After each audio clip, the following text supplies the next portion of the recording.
Mambo vipi Tanzania, mambo vipi East Africa, karibu. Hii ni The Plug ya Afunguka Media, mimi ndugu yako karibu Harun Tambwe. Utaratibu ni ule ule, kuhakikisha kwamba unapata nafasi ya kukutana na yale yote ambayo unastahili kufahamu kutoka kwenye industries mbalimbali Tanzania. Muziki, filamu, najua zile sanaa in general. Leo tuko na wanawake wawili ama mabinti wawili wa Kitanzania ambao wanalo jambo lao linalokuja kutengeneza taswira mpya ya mapinduzi ya sanaa ya Tanzania, especially kwenye eneo la sanaa ya muziki. Unajua zile. Niko na Sandra pamoja na Jusna Gadi ambaye ni Mtanzania anaishi London, Uingereza. So tuna mawili matatu ya kuzungumza nao na kuna mambo mawili matatu pia ya kujifunza ama kufahamishwa kutoka kwao vile vile ili uweze kufahamu kwa undani. Lakini kwa kifupi tu wana kitu kinaitwa Woman in Music ambacho kinahusu ukombozi ama namna fulani hivi ya kuishikilia sanaa hasa kwa upande wa mabinti, unajua zile, na kuhakikisha kwamba ndoto zao zinatimia kwa kiwango cha 100% na kuifanya sanaa kweli kwenye thamani, unajua zile, na kubadilisha maisha kwa namna moja ama nyingine. Mimi ni Harun Tambwe, hii ni The Plug ya Afunguka Media. Karibu Jusna na Sandra, karibu sana. Mambo yanasemaje? Salama. Oh yeah. Mimi na wewe tumewasiliana kwa kipindi kidogo, lakini leo ni mara ya kwanza tunaonana. Though kuzungumza, mimi nimekuona maeneo mengi sana. Jusna vile vile nimepata nafasi ya kuona kazi zako na baadhi ya vitu. Unajua ulimwengu umekuwa kama kijiji. Karibu sana nyumbani, lakini inabidi tukaribishe vile vile kwa sababu ni muda mrefu hauko Tanzania. Karibu sana. How you feel? Good. Asante sana. Yani nimefurahi. Yeah. I'm happy to be here. Yeah, I feel good. Okay. Very nice. Na pengine kwa wakati huu ambao kwa wewe, tukianza na wewe, umerejea nyumbani, watu wengi labda ndio wanaweza kuwa wanaanza kukufahamu sasa kwa undani zaidi, ukiachilia mbali watu ambao labda ni wadau wa sanaa ambao pengine walipata kukusikia na wengi tunakujua kama London Diamond Lane London. Yeah. Hiyo ina maana gani? Ni kwa nini uliamua kujiita hivyo? Yani it's so random. One day, alafu it's been so long, so many years. It was just randomly, I just felt like I want a nickname. Yeah. And diamond, unajua diamond, they say diamonds are made with pressure. Yeah. So I was like, yeah, I like that name, it's cute. And then I just added the Lane London. Lakini ilikuwa yani kitu cha kitoto kabisa, like it just stuck so many years, and people call me Diamonds, you know, nini, and that's why I haven't really removed it, but I probably should, because I'm a grown person now. I could probably get rid of it. Yeah, very nice. So inatumika pia kwenye baadhi ya shughuli zako nyingine za kisanaa? Not really, and I'd prefer people don't call me Diamond, because that's not my name. It's just Nagadi. Kwa hiyo professionally, just na for sure. Okay. Una uhusiano gani na Tanzania? Kwa sababu maisha yako kiasi kikubwa sana yako London. Kwa mtu ambaye anasikia wewe ni Mtanzania unaishi London, uhusiano wako uko kwa kiwango gani? What do you mean in terms of my connection? Tanzania? Yes. Obviously, mimi ni Mtanzania. My parents are Tanzanian, I'm Tanzanian. Unfortunately, itabidi niongee Kiingereza kwa sababu Kiswahili changu kidogo sana, lakini nitajitahidi kuchanganya. But I mean, Tanzania is close to my heart because, of course, that's where I'm from. Sababu ya mimi kurudi and more frequently and stuff like that is kwa sababu I always wanted to find a way to contribute to Tanzania and to contribute to my country. And I know kwamba njia yangu is through music business. So that's why I'm a lot more connected now because you know, I'm coming back and forth. I have a lot of projects running, and especially, you know, women in music now as well. Kwa hiyo But I heard hukuzaliwa huku, ila unajua lugha. Ni kitu cha kushangaza kidogo. Najitahidi tu. Umejuaje? Umewezaje? Nataka kujua zaidi, really, niweze kujieleza vizuri kwa Kiswahili. No, kwa sababu si nyumbani kina mama, family and stuff like that wanaongea Kiswahili, so you pick it up naturally. And pia sometimes to practice and learn it a little bit more, I might watch a bit of Jua Kali, watch a bit of like interviews, very to you know, have more vocabulary. Msukumo wa kurejea nyumbani ulitokana na wazazi wako kukuhimiza hilo ama ni nini ambacho hatukifahamu? I think ni mimi mwenyewe tu, like in terms of like my Well, you've asked me, yani, what was the motivation or what pushed me? Yeah, it's just myself. I think I'm just passionate about being an African. I'm passionate about being Tanzanian, and that's why like I said, I've always wanted to find a way to have that foundation in Tanzania and to contribute to the development of Tanzania in some way. I think it's also because I come from a very heavily like political family of women who have been, you know, ministers in the government, of women who've been diplomats. So I've seen how they serve their country. So it's always been something that I've admired and I've looked to. So yeah. Okay. Very nice. So kuna kipande cha familia yako ambacho kipo hapa Tanzania. Yeah. Okay. Na mnawasiliana pia tokiwa London. Very nice. Yeah. Turejee kwenye muziki. Na last year nilikudokeza kwamba nilipata nafasi ya kuwa na moja ya interview zako na uligusia kuhusu japo hukutaja direct kuhusu moja ya plans ulizonazo kuhusiana na industry ya muziki Tanzania and Africa in general. Connection yako na eneo la sanaa hasa muziki ikoje? Kwa sababu biography yako inasoma ukifanya vitu vingi mpaka kuna masuala ya upishi hapo and stuff. Yeah. Tell us a little bit about it. So in London I have, so in terms of like my background, so I did a law degree. I went to law school. I specialized in intellectual property and commercial law. Alafu, I wanted to find a way to connect my academic training and what I enjoy, what I'm passionate about, which is music. Through that, nikaanzisha biashara yangu, or my organization, which is called Young Music Boss. Ambapo we focus on kind of preparing future music bosses, and we do a lot of seminars, conferences. We even have an award show and consultancy as well. That's kind of my main engagement with the music industry, and the food business. It's called Hot and Juicy Shrimp London, and I have some restaurants in the UK. Yeah. Ni kama mnafanya vizuri sana kwenye eneo la chakula pia. Mpaka hata Forbes tuliona mmoja kati ya habari zako ni hivyo ama ni what the secret behind ni kama biashara yenye mafanikio makubwa sana. Ni vile ni biashara ambayo watu wengine hawafanyi au nyinyi mnafanya kwa ubora zaidi? What is so special? It's both actually. Okay. Because I would say kwamba when tulivyoanza sisi, there wasn't anything like that in the UK, na ndo maana tukakianzisha.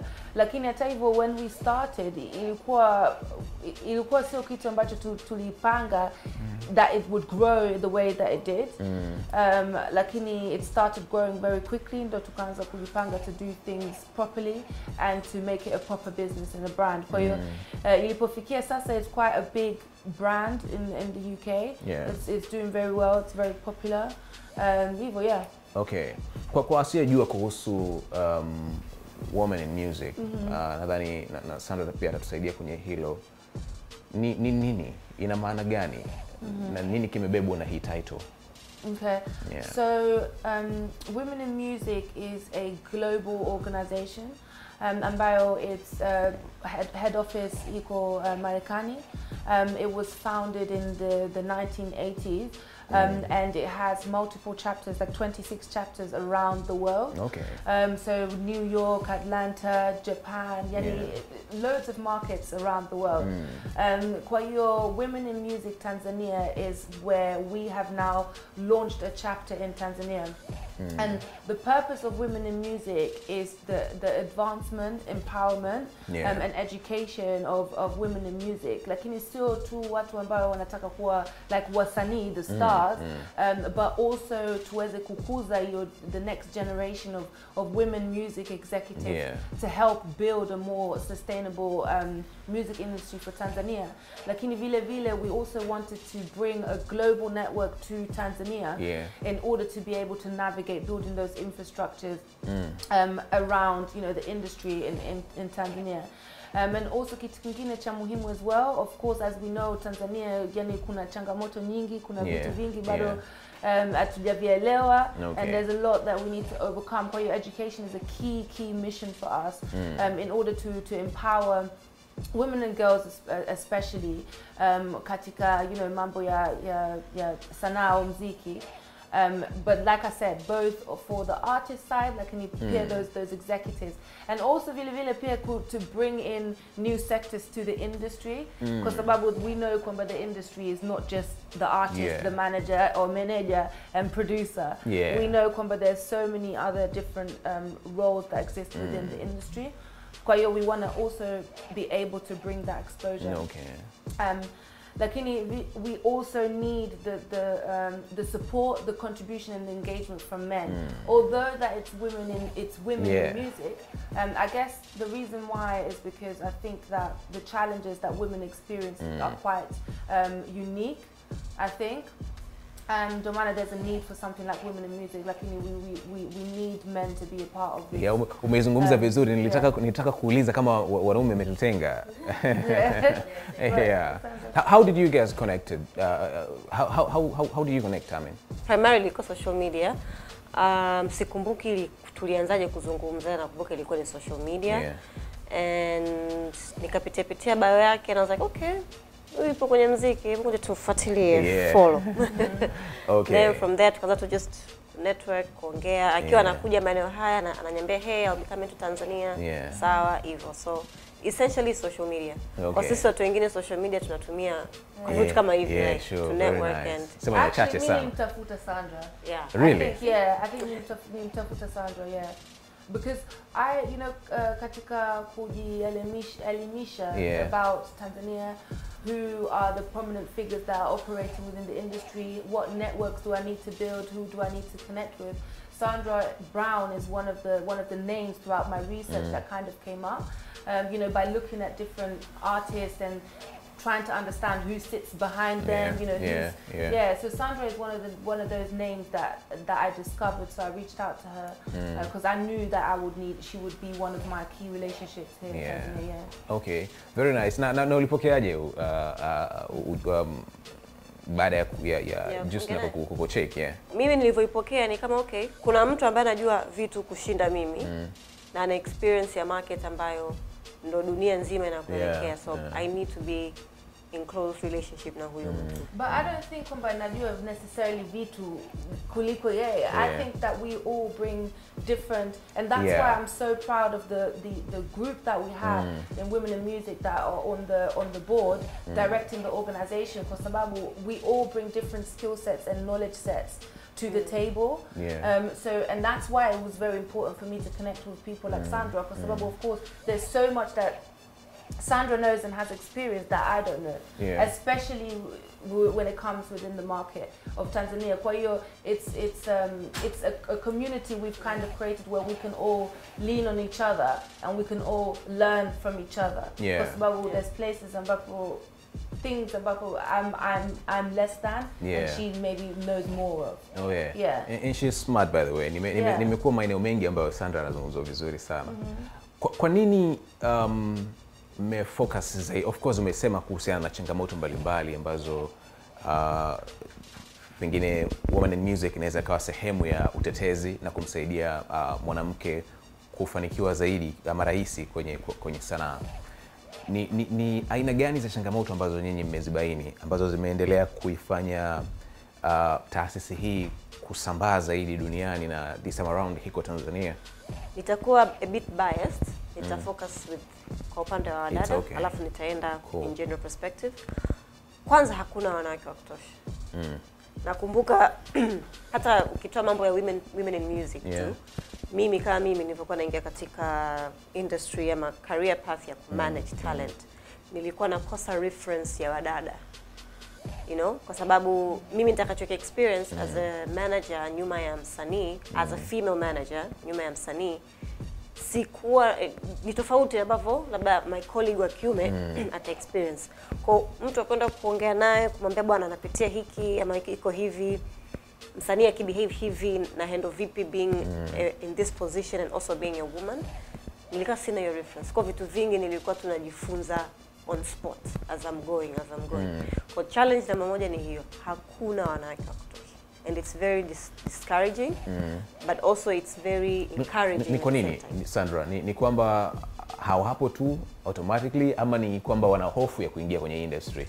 I think hofu, alafu pia hawana mifano. Unajua ukiwa na mifano hai kwamba kuna Tambo, sio kuna nani kwa nani, inakupa courage ya kusema nataka nifanye kama kile ambacho anafanya Tambo. Lakini namba za wanawake ni chache. Okay. Umeona? Kwa hiyo my biggest challenge was that. Nikiongea kama manager, I was like, mbona nikitafuta kama manager sio? Kwa hiyo jambo langu nikitaka kuliongea, naenda kuliongea kwa nani? And then kwenda kuongea afu mtu anakuona so it was very hard for me to try and navigate in terms of explaining my issues, my professional issues, and how to navigate them. Kwa sababu faces zote ambazo nilikuwa naziona kuanzia promoters, booking agents, fellow managers, music directors, creatives, ni wanaume. Kwa hata ukimuelezea kitu fulani, kukuelewa kwa namna fulani inakuwa a bit different kwa sababu haoni labda kwa jicho lako, kwa jicho lako. So that was challenge number 1. Challenge number 2, hata hao yani hakuna wanawake kutosha, alafu pia hakuna wanawake wenye taarifa sahihi. If you know what I mean. What do you mean? Ni taarifa? Hawana taarifa sahihi, you mean hawana maarifa? Sio kwamba hawana maarifa. Inawezekana wakawa na maarifa lakini kwa sababu wameshazoea a certain type of operational system, wanaamini vitu haviwezi kufanyika tofauti kwa sababu aliye mbele yake au aliye juu yake anamwambia no. Wewe inabidi ufanye hivi kwa sababu wewe kama mwanamke lazima ufanye hivi. So sasa inakuwa kwenye boxi. Kwamba okay, kweli inamaanisha mimi limitation yangu ni hii tu. Kwa nikitaka kuexplore tofauti na hapo naonekana mkorofi ama naonekana I'm too ambitious ama nataka vitu vikubwa siviwezi. Ujuaji, exactly. Lakini nikaja kugundua fortunately enough nilipata nafasi kufanya kazi kwenye a very successful label hapa nchini. Nikaanza kutoka, nikaanza kuona wenzangu wanapofanya kazi, nikasema huko mimi hapa nilipo nacheza. Wale hapa nazunguka tu lakini I'm not doing anything. Sikuwa na taarifa kwa maana kwamba nilichokuwa naamini ni sawa ambacho kinampeleka msanii wangu kama ndio kinachotakiwa kufanyika kumfanikisha msanii wangu sio sawa. Wenzetu kwa wanapofanya unakuja kuji self evaluate unaona nilikuwa naruka tu hapo. Ngoja niende nyumbani nikajiwi group afu nitafute namna ya kuanza upya. Sasa kwenye kujiwi group hapo wanaokuzunguka matters a lot. Kukwambia okay fine, if you want to handle that this is how you do it, if you want to handle that this is how you do it. Unfortunately for me that direction sikuipata nchini. Niliipata through the network of friends and colleagues ambao nilitengeneza nje ya nchi. So my direction was more digital. Sasa ukitaka kufanya hiki lazima kiwe hiki, lakini angalia mazingira yako ya nyumbani kwanza. Alafu angalia how to adapt. Hivyo na kwa bahati mbaya sana hata hawa waliokuwa wananisaidia hawakuwa wanawake. Walikuwa pia ni wanaume. Asilimia kubwa walikuwa ni wanaume. Kwa nikikwambia hakuna wanawake wa kutosha, it's not just for Tanzania, but I feel like it's on a broader context for Africa. Hakuna wanawake. Very nice. Na wewe as a manager ni tena binti ambaye labda let's say tungesema ungekuwa ni mama fulani, labda kuna namna ungekuwa unakuwa hata unahofiwa, labda unaheshimika kwa uzito zaidi. Umewahi kupitia viashiria vyovyote vile vinavyodhihirisha wazi kwamba wewe kuwa binti ndo chanzo? Like first of all I feel like it's a mindset thing. Na hiyo kitu nime experience tu Tanzania. Nikitoka nje ya nchi it's a bit different. Of course kuna changamoto lakini it's different. Kwa Tanzania whenever you are working behind an artist, especially a male artist, wewe ni mwanamke, reason number 1 yani bila mtu kujua unafanya nini. Muonekana tu upo karibu na Tambo, utakuwa mpenzi wake. Off the bat. Umeona, lakini akaanza kuona unaongea, unauliza maswali fulani, unaanza labda kumorder msanii no, Sky, nenda pale. Huyu ni nani? Nasikia manager. Manager ya kike? Unahakika manager ya kike tu? Yaani vitu kama hivyo. So I think mindset wise people are so it's very, I don't want to use this word, but very misinformed. Kwamba if you're a lady, ukiwa unafanya kazi na msanii, especially msanii wa kiume, then your title is not professional, your title is sexual. So that's something even ya viashiria ambavyo vingi navyo mara kwa mara. So na hiyo direct ni kutoka kwa watu wanaowazunguka au sometimes hujitokeza hata kwa msanii na anavyo wasiliana na mnafanya naye kazi? mara nyingi ni kwa watu wanaotuzunguka, na kwa watu wanaotuzunguka sio lazima iwe the team. Sababu team inayokupa kazi inajua wewe ni nani kwa msanii, kwa haiwezi kufikiria hivyo. Watu wengine wote wanaotuzunguka, including medias, including people we work with in terms of promoters na watu kama hao. Kwa Tanzania mindset ni hiyo. Lakini kwa in regards to msanii, mimi naamini wewe kama binadamu, especially kama you're a female, kuna vitu vyako lazima uwe navyo. Kuna mipaka yako lazima uwe nayo, kuna standards zako lazima uwe nazo. Kwa hiyo ni kwa kiasi gani unavi-uphold hivyo vitu, hiyo ni juu yako. Personally, I don't mix the two. It's never been my brand. I don't want it to be my brand. Very so nice. I don't want to even engage in that area. Lakini ukaribu na msanii haukwepeki, kwa sababu kwa 90% kama sio 100%, unashikilia vitu vyake vyote. Maisha yake binafsi, creative career yake, ndoto zake. So by default wewe unakuwa mtu wa kwanza kujua jambo, kushirikishwa jambo, kuongea jambo, whether ni professional or non-professional. And also by default unakuwa mtu wa kwanza kutakiwa kulilinda hilo swala. Na kuliwakilisha namna ambavyo inapaswa kwa jamii. Lakini hatuwezi kuzuia watu na fikra zao kufikiri tofauti. Sure. Very nice. Kabla sijarudi kwa Josna, imewahi kutokea ukatamani kuahirisha safari yako ya kuwa manager kwa sababu ya aina hizo za stories ama mambo yanayoendelea? Mathalan unaenda sehemu, mtu anaona mbona binti mzuri hivi, utakuwa inaishia kwenye manager peke yake au? Imetokea. Really? Imetokea mara nyingi sana. Lakini kinachonifanya niendelee, unakuta kuna mtu Instagram anaku-DM, you inspire me so much. Nataka kuingia kwenye hii career path na kuangalia wewe. Wengine unakutana naye tu randomly, umeenda supermarket wapi na kusimamisha. Wewe ndo fulani, nakuonaga tu Instagram, na kupenda unachokifanya, natamani kuingia kwenye hii tasnia na kuangalia wewe. Kwa nafanya kwa ajili ya wale. Lakini mimi leo ukiniambia ndugu yangu, hebu acha tuenze tu Marekani, ndugu yangu naacha. Lakini sasa you can't, kwa sababu there's this whole generation of young women, not just women, even young men.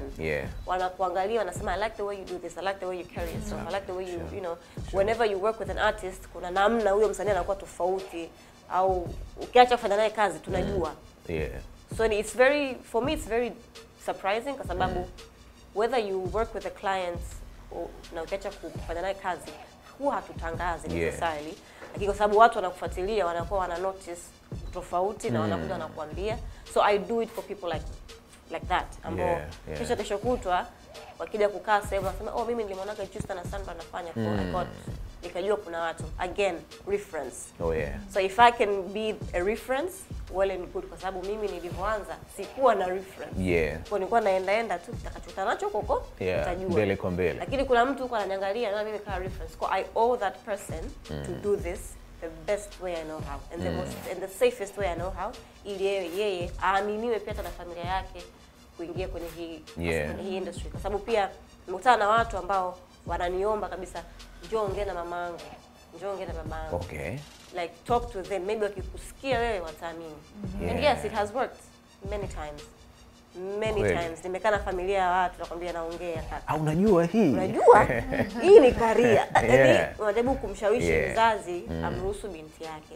So I do it for people like that. Very nice. Hongera sana na imani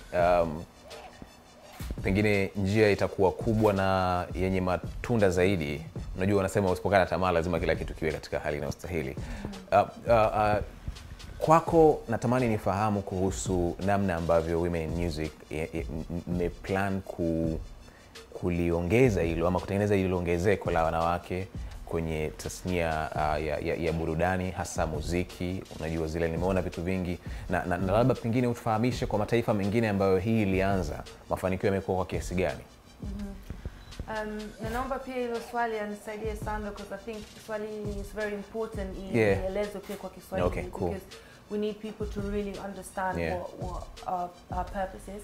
Lakini so in terms of the plans, we have a lot coming in the next 12 months, which will include, of course, the number one mission tunaanza na elimu.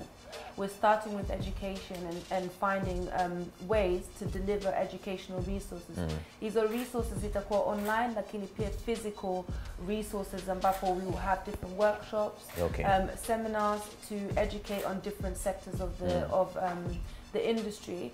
Na vile vile pia trying to find opportunities that we can get by reaching into the global market and bringing those opportunities for artists and aspiring executives that sit here in Tanzania to help develop new opportunities, like any pathways here into the industry. Because one of our other major focuses is to help to help create that cultural and mentality shift. Kama alipoongea hapa Sandra, to help to ensure that people understand, women and girls understand a career in music can be a real thing and it's a real viable thing.